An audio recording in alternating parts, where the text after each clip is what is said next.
Hello, ladies and gentlemen. My name is Michael Gormley, and I'm here to welcome you to the next Relic Reveal video. I'm excited about this one because I've been there, done that. Love this saint. We are talking about Santa Chiara, Saint Clare of Assisi. Saint Clare of Assisi, as many of you know, shares half a name with another Saint so-and-so of Assisi, Saint Francis. In fact, they were spiritual companions. He preached at Lent when she was just 18 years old, and she left behind a life of not just incredible wealth, but true nobility. Her father's side of the family is an ancient Roman family, right? So these people were not just loaded, they were known, they were respected, they were revered. Okay, so when Santa Chiara, when young Clare hears Francis preaching in Assisi, it so moved her out of love for Christ that she made a commitment then and there to give her life to him. So she began to talk to St. Francis to kind of figure out what this would look like in her own life. She rendezvous in the middle of the night with Francis at the wonderful Portiuncula church, and they meet, and he discusses what could her rule of life look like? What could her life look like if she imitated the way St. Francis of Assisi is imitating Christ? I want to make one note here, people. You see, the witness to the gospel of St. Francis of Assisi immediately branches out into the life of Clare. Clare and Francis, they were both rich, but she was a whole order of magnitude higher up on the social hierarchy. And yet, his witness of radical love for Christ, loving God the way God deserved to be loved, here it reverberated into the heart of Clare. Now, you might know her legacy of founding what we call the Poor Clares, or the Order of St. Clare. Her mission, her workers, thousands and thousands all over the world. But it started with such humble beginnings, a Lenten homily series preached by St. Francis of Assisi. You know, we're coming up to Lent now, and it is awesome to hear stories of the saints and remind ourselves that, 1,200 years after the resurrection of Christ, lives are still moved by Christ Jesus and his gospel. So Clare, what does she do? 18 years old, she meets with Francis, she resolves to live this life, and he sends her to a Benedictine monastery so she can begin to be formed under those sisters. Here's an interesting historical note. This is in the Middle Ages. The world is finally starting to arise out of the Dark Ages after the collapse of the Roman Empire. Some places did better than others. Italy was pretty okay. But women who were unmarried, single women, whether they were monastics or not, they were not allowed to just roam like the Franciscans. The Franciscans were mendicant orders, which meant that many of them walked from city to city, just like St. Thomas Aquinas did. They all walked everywhere. They begged in every city. Actually, the begging gave them access to the cities, which gave them access to the people. Well, Clare wasn't even allowed to do that by law, by the laws of the time. So what they did was they would build monasteries, and then from those monasteries and convents, they would go out into the city during the day, and they would beg, and they would teach, and they would serve. So this is where her story reminds us of people like St. Thomas Aquinas, right? His story would be lived in Italy about 20 years later, following some major themes and notes of hers. She goes, a daughter of a very wealthy nobleman, goes off to join the religious order, her parents freaking out that she's following this crazy man Francis, right? But in that, they tried to kidnap her and haul her physically back. So her uncles show up, dad's brothers, they're there in mass, strong men to pull her out. And what does she do? Well, first, she chops off her hair, her beautiful hair, right? She exchanged her rich, fancy dress for a simple, rough woolen robe, symbolic of Francis's vow of poverty, now has become hers. And then she clung to the altar of that Benedictine monastery to the point where her stubbornness overruled their strength. And she pledged, crying out, "I will have no other husband but Jesus." And they were overcome by her faithfulness. They eventually left her and let her make vows. Funny story, a few months or years later, her sister would actually end up joining her in the party. I didn't mention this. Her mom did too. After husband died? Yep. Woo! And here's the best part. Her own mother joins the order. I think maybe with Clare, her sister, and her mom in that order, this is where their original title came from, the Poor Ladies. Ladies doesn't mean like the difference between gentlemen is like bathroom stalls or something. Ladies meant noble women. That was a very important title, right? So here were the Poor Ladies, right? You can imagine this. Well, what did she do? She lived a life of extreme poverty. Now, the same things afflicted her that afflicted St. Francis of Assisi. People looked at their life and said, it's too radical. One of my favorite stories of St. Francis is Pope Innocent III called him to Rome. He had a lot of problems with how he was living and forming this order. And his order was just the most austere passages from the New Testament, from the Gospels, from the lips of Jesus. And so Innocent looks at this, he says, no one can live this life. And his chaplain at the time who was with him was like, you can't say that. And he's like, what do you mean I can't say that? And he's like, because you're saying the gospel can't be lived. What about grace? And he's like, okay. Her love of poverty was considered to be so radical, just like Francis's, that people began interceding to break them of their vows of poverty and these new higher levels. Now, what was so different about this vow of poverty versus, say, the Benedictines? Well, the interesting thing with the Clares and the Franciscans is their order was predicated not just on individual poverty, I don't own anything, but also on communal poverty. We don't own anything. Maybe other than the building, we don't own anything. We beg and rely on providence. And so many people were like, nope, you can't do that. But Francis and Clare knew their history well. They knew people like Bernard of Clairvaux, who was writing just a few years beforehand, had to reform the Benedictine order because once you start a well-disciplined organization, it becomes rich. And once it becomes rich, it becomes corrupted. And once it becomes corrupted, it all falls apart. And so the idea of this was, well, let's just stave it off before it even becomes a problem. Let's have communal as well as individual poverty.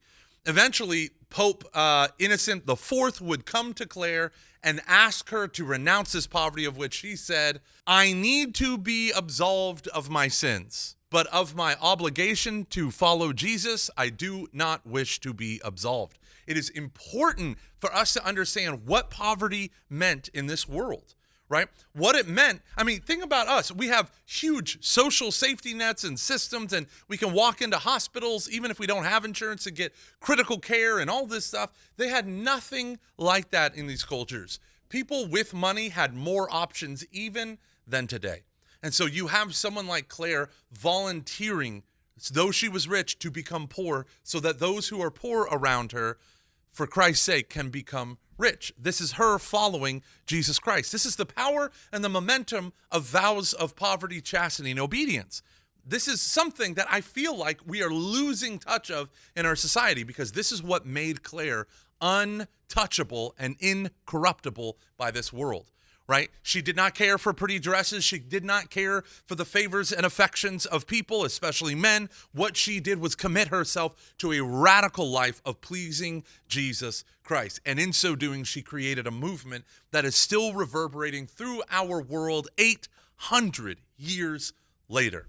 Clare would eventually return to or begin to build up the monastery of San Damiano, which is famously the church that St. Francis built physically with his own hands when he heard the voice of Christ say, rebuild my church.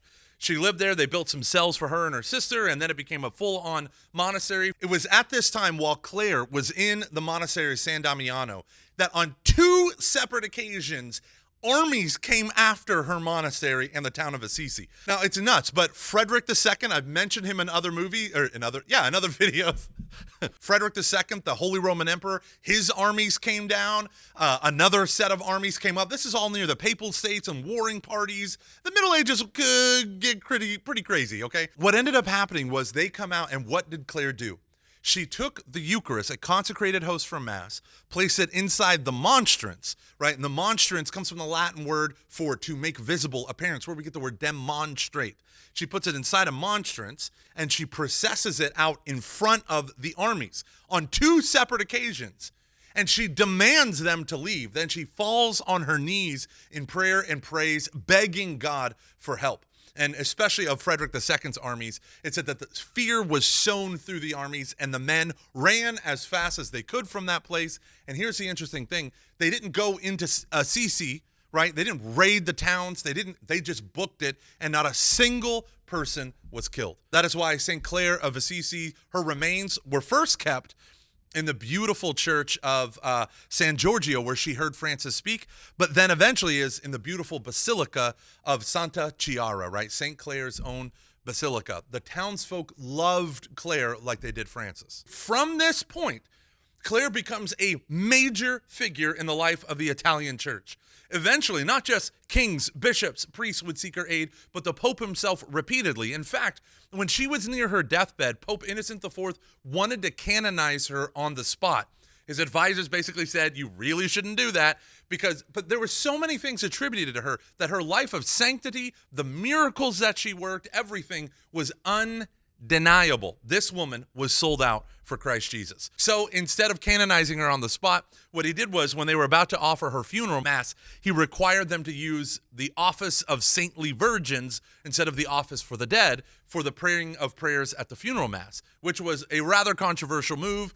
But I think Jay would say this, and I'd agree with him. Bold move, Pope Innocent IV. Bold move. Eventually, a few short years later, she was canonized by Pope Alexander IV. The investigation into her miracles would just took like 9 days.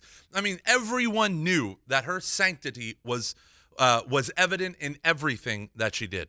Now, how do we look at our lives? How do we follow Christ as individuals through the lens of St. Clare? Because as St. Paul said, be imitators of me as I am of Christ. How do we look at Clare? Well, number one, don't discount teenagers. Don't discount the young.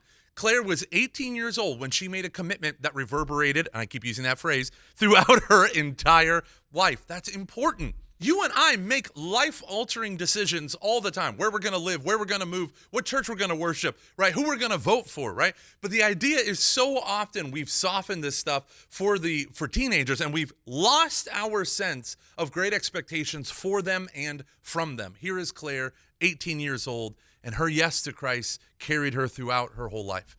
Another thing that I think you and I can really grasp is maybe we're not going to take a radical vow of poverty, but I think we can all agree that there has to be some sort of movement to gospel simplicity in our own lives and in our own hearts. Now, me and Jay are nerds. Jay probably wouldn't say that about himself, but Jay and I love technology, and there's so much whiz-bang that is out there that we're just like, oh, right? But it is so easy to get taken up by the marketing speak and by the new wonderful things that we have in our culture that it's so easy and accessible, but the vows of poverty that the monastics take and the friars and the holy virgins and all this stuff that they take need to touch our lay person heart through simplicity, right? We need to understand that maybe what we have is given so that.